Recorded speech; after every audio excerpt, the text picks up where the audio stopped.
Hello, students. Students, in the previous session of this chapter of human health and diseases, we studied about vaccination and then we moved on to the structure of antibody, where we studied the detailed structure of antibody and then we studied the formation of the antigen antibody complex. That means how this antigen antibody they bind together and they form a complex. Then we also studied about the antigens on the blood cells, where we studied about the blood groups, that is the ABO blood group, and we also studied some certain interesting features about these ABO blood groups. Other than this, we studied about the RH factor and then the RH incompatibility. Now, in this particular session of this chapter, we will be starting with the next part of this chapter, that is common health disorders. So, common health disorders or common health diseases is what we are going to study. So, diseases, it is defined as a condition of disturbed or dearranged functioning of one or more organs or the whole organ system of the body that is caused due to certain infection or certain defective diet, or it can be heredity. Okay, so it is a condition of disturbed organ system or one or more organ in your body, and it can be caused due to certain infection that your body goes through. It can be due to certain defects in your diet, or it can be heredity. That means it can be inherited and it can be due to your genetic makeup. Now, all the humans, if we speak about human diseases are broadly categorized into two categories or two groups: congenital diseases and acquired diseases. Congenital diseases, they are present from birth. Okay, so this type of disease, it is present from birth and it can be due to genetic abnormality. Okay, that means it can be due to the virtue of your genetic makeup that you possess, and it can be also due to the metabolic disorder. Now, they may be permanent and it can be practically incurable as they are genetic and as they are inherited, and it is due to your metabolic disorder. It can be practically incurable. Now, modern research science, it has helped to cure some of these congenital diseases, and this is through certain therapies like gene therapy or enzyme replacement and etc. So there is the modern research science has helped in this a lot. Now, this was about the congenital diseases. Acquired diseases, they are developed after birth, as they are acquired during your lifetime, so they are acquired after the birth. And then the acquired diseases is further divided into two groups or two categories. It can be communicable or it can be non communicable. When we say communicable, that means they are infectious diseases, and when we say non communicable, they are non infectious diseases. So let us study about these communicable and non communicable disease in detail. Communicable diseases, or which are also known as infectious diseases, these are transmitted from the infected person to another healthy person. And this transmission of the disease, it can be directly or indirectly. Okay, and because it is transmitted from the infected person to the healthy person, they are known as communicable disease, or it is known as infectious disease. Now, they are communicable disease and they are caused due to pathogens like viruses, certain bacteria, fungi, helminths, worms, etc. Okay. Other than this, the non-communicable disease, which are known as non-infectious disease. Now, these diseases, they cannot be transmitted from one infected person to the healthier person. So there is no direct or indirect transmission of these diseases. And because they are not transmitted, they are known as non-communicable or non-infectious diseases. Okay, so this was the basic difference between the communicable disease and the non-communicable disease. Now, talking about pathogens, all the diseases which are caused due to viruses, bacteria, fungi, worms, etc., all of these organisms are known as pathogen. Okay, so pathogens are all the disease causing organisms. Now some pathogens, they use vector to reach humans. That means they do not directly affect the human body, or they do not reach directly the human body, but they use certain vectors. Okay, or you can say in common words, you can say that they use certain medium to reach the human body. And these vectors, they are known as parasites. Okay, so parasites, it is an organism which lives in or on the body of the organism. That means the host organism. So suppose human body is the host organism, these parasites will live inside the human body, or they will live on the human body. Okay, and these parasites then derive nutrition from the host body. Okay, so even if it is present inside your body or it is present outside your body, these parasites will derive nutrition from the human body. Now parasites are further again characterized into two groups. They can be ectoparasites or they can be endoparasites. So as the name says, it is very simple. Ectoparasites are the parasites that live on the body. Okay, now here the example that you can take is of bed bugs. This is the common example and a very simple example of bed bugs. Bed bugs are ectoparasites. That means these parasites, they are actually vectors, and they carry different diseases or different pathogens to different human beings. Okay, so these are ectoparasites that live on the body of the host. When we speak about endoparasites, that means these parasites are living inside your body. Okay, so the parasites living in the body of the host are known as endoparasites, and the example for this is Plasmodium, that is the protozoan endoparasite of the mosquito. So here the mosquito that causes diseases like malaria, which is again very common. So mosquito becomes the parasite, or mosquito becomes the vector. Okay, and this vector is used to carry the pathogen. So again, the endoparasites are the parasites that are living inside the body of the host. So this is the two categories of parasites, ecto and endoparasites. Now let us now start with certain common diseases that is found in human beings. The first one is malaria. Now malaria, it is a vector borne infectious disease.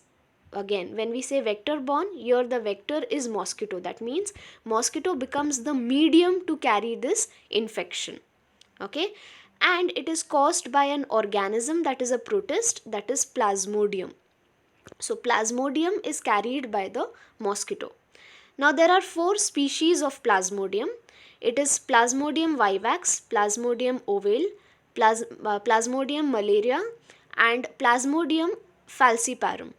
Now out of these four species of Plasmodium, the last one, that is Plasmodium falciparum, is the one that causes serious infection. That means it causes the severe most infection, and the rest other three are, you can say, comparatively less infectious than the Plasmodium falciparum.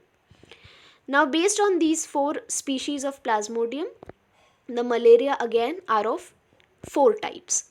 Okay, now speaking about the symptoms of malaria, now malaria, the symptoms or the signs and the symptoms are seen, or it begins to appear in human body about 7 to 15 days after the bite of the infective mosquito. So suppose there is an infective mosquito that is carrying the infection.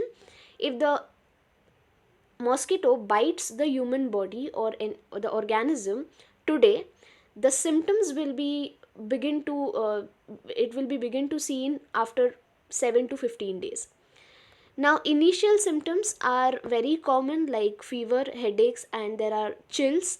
Okay, and the classical symptoms are cyclic occurrence of high fever followed by sweating, and then there is sudden shivering.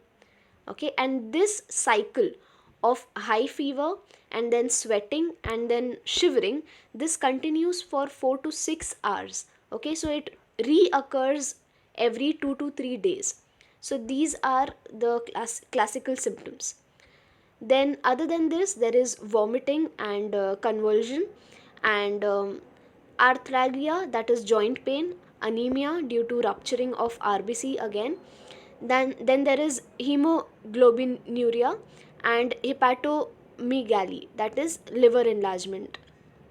Other than this, there is again retinal damage and cerebral malaria, that is the brain is infected. So these are the symptoms that is seen in malaria. Now, speaking about the mode of transportation or the mode of transmission of this disease, it occurs in two phases. Okay, it occurs in the mosquito body and the human body. So let us understand this transmission. So the plasmodium is transferred from one person to another through an insect vector. And here the insect vector is the female Anopheles mosquito. So malaria, it is only caused by the female Anopheles mosquito, because this is the mosquito that carries this infection. Now when this female Anopheles mosquito sucks the human blood, so if you can see over here in this part of the cycle, when this female Anopheles mosquito sucks the blood of the human, it transfers the sporozoites to the human circulation. Okay, so it is transferring these sporozoites to the human circulation system. These sporozoites, they reproduce asexually through fission, and this process is known as schizogony. So as you can see over here, these sporozoites, they reproduce asexually through the process of fission, and this schizogony, this process, it takes place in the liver cells and in the erythrocytes, as you can see over here. And after this process, the new cells that are formed are known as merozoites. So the sporozoites, they give rise to merozoites with the process of asexual reproduction or the fission process. Now besides, it also forms gametocytes. That is, they form gametocytes within the erythrocytes, and this process is known as gamogony. Okay, now these gametocytes are taken up by the female Anopheles mosquito. Now again, if when the human is infected, and this whole cyclic process that takes place in the human body. Okay, now the gametocytes are present in the human blood. Okay, and now these gametocytes will be taken again by the female Anopheles mosquito. Okay, so when the female Anopheles mosquito comes and bites the infected person, this female Anopheles mosquito will take the gametocytes, and the fertilization in the mosquito body takes place now. Okay, during the fertilization process, because of the fertilization process that occurs in the gut of the mosquito, there is diploid zygote formation. Now this diploid zygotes, they transforms into oocytes. So as you can see, the diploid zygote here is forming the oocyte. And then the oocyte, by the process of meiosis, forms large number of haploid sporozoites. Okay, so as you can see, the oocytes are forming the sporozoites, and again the same cycle will be carried. Okay, so the sporozoites will migrate into the salivary gland of the mosquito, and they will be ready to infect a new human. So that is how the infection is carried by the vector, that is Anopheles mosquito. So this was about the mode of transmission of malaria. Now talking about diagnosis and treatment, it is diagnosed by microscopic study of blood smear. Then other than this, there is rapid test, which is based on nucleic acid amplification technique, and they are also used, they are rapid test. And if we speak about the treatment, it includes ATC therapies. Now WHO has recommended 5 different ATC therapies, which includes various combinations of arsenates, sulfodoxin, and pyrimethamine. And addition to this, all these drugs, quinine is also used. Now speaking about prevention and control, how can this be prevented? This can be prevented, the first and the most common thing, that is mosquito net and insect repellent creams or the ointments which are available. Other than this, The second measure that can be taken is spraying insecticides and draining the stagnant water. Okay, now because of these stagnant waters, the mosquito lays the egg and the larva formation takes place. So draining these stagnant waters will, it will control the mosquitoes to lay egg, and therefore there will be no larva formation of the mosquito. Other than this, the third preventive measure that is used is using Gambusia fish, freshwater fish. Okay, now this is biocontrol method. As you can see, this is the fish that feeds on the mosquito larva. So this fish is also used. It is a freshwater fish. Now, this was about the diagnosis and treatment and the prevention and control of malaria. Let us now move to the next disease, that is amoebiasis, and which is also known as amoebic dysentery. It is common infections of human gastrointestinal tract which infects about 15% population of India, and it is caused by the parasite that is Entamoeba histolytica. Okay, now speaking about the symptoms of this disease, the common symptoms are diarrhea, then flatulence, that is farting or passing of gas, then stool with mucus. The passage of the stool is with mucus, and there is abdominal pains. Now these are severe cramps, or you can say the abdominal cramps. Severe symptoms include passing of blood with the stool, and if the parasite it enters the liver, it leads to hepatomegaly, that is enlargement of the liver. Okay, so the liver develops amoebic liver abscess accompanied with fever and pain in the right abdomen. So these are the signs and the symptoms, and this picture that you can see over here, this is the microscopic view of the organism. Now if we speak about mode of transmission of this disease, the first mode of transmission is fecal-oral route, then it is eating with dirty hands, and contaminated food and water with the eggs of this organism. Now diagnosis and treatment, it includes the diagnosis includes, it is diagnosed through microscopic examination of stool sample, and the treatment it is done by using metronidazole and tinidazole, which can destroy the histolytica in the digestive tract of the humans, and as well as if they enter the other tissues of human. Talking about the prevention and control measures, the first one is washing your hands thoroughly with hot water and soap after using toilet, or then drinking boiled water. Then the water must be chlorinated or it can be filtered, and unhygienic food over here it should be avoided, and the vegetables that we get, it must be properly washed and cooked. Okay, it has to be properly washed, because this organism it can come through the soil as well. So if the vegetables are having certain soil particles, the soil particles may carry the eggs of this particular organism. Then proper sewage disposal also helps in the prevention of this disease. The next one is ascariasis, that is infectious disease of the human intestinal tract, and it is caused by Ascaris lumbricoides, which is an endoparasite. Now again, when we say it is an endoparasite, that means it is found inside the human intestinal tract.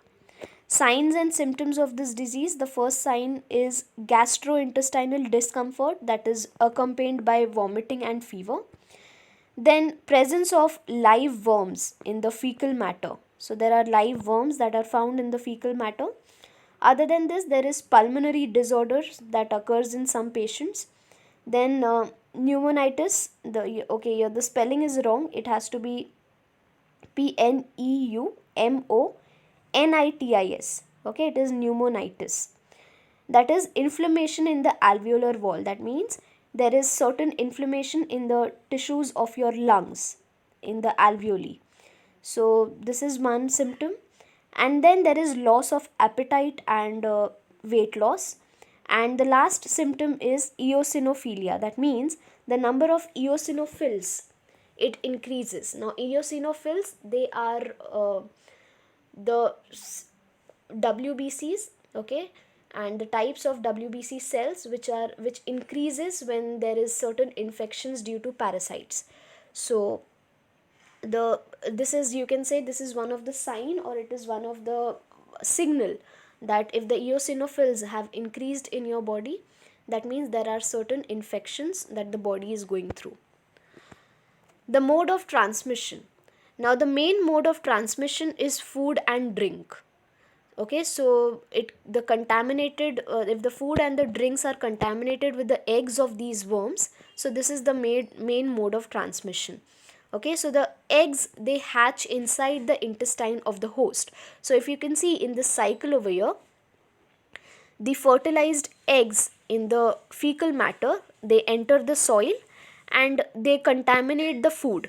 Okay, then if this contaminated food, which is carrying the fertilized eggs of this particular organism, is eaten by the man, it enters the intestine. Okay, so the first thing that it enters the intestine, then it is taken in the blood, in the heart, the lungs, the trachea, the pharynx, the esophagus.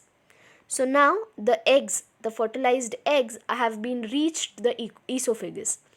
After the esophagus, the eggs will reach again the intestine, and at this stage the eggs will hatch and they will form an adult body. Okay, so eggs hatch inside the intestine of the host, and then the larva is passed through different organs, and then when the larva is formed into an adult, this adult settles in the digestive system. Now the same process will be again carried. The adult will lay the eggs will get fertilized, so the same process will be taken forward. Talking about the diagnosis and treatment, it is by microscopic examination of stool. Other than this, anti-helminthic drugs, that means the drugs which are used for the parasites, okay, for killing the parasites or to killing the pathogens, they are used like piperazine, then mebendazole, then levamisole, and pyrantel. These are used and these are effective. And talking about the prevention and control, the first control measure is avoiding of defecation in the open space. Okay, then personal hygiene is also required, like washing your hands after using toilet, and again washing of vegetables thoroughly before cooking, and avoiding eating raw vegetable can also be one of the preventive measures. Okay, so students, with this we have completed, or we have covered up certain common diseases that we usually see in human body. We end this session over here, and in the next session we'll be continuing with this part, and we'll be studying about the other diseases.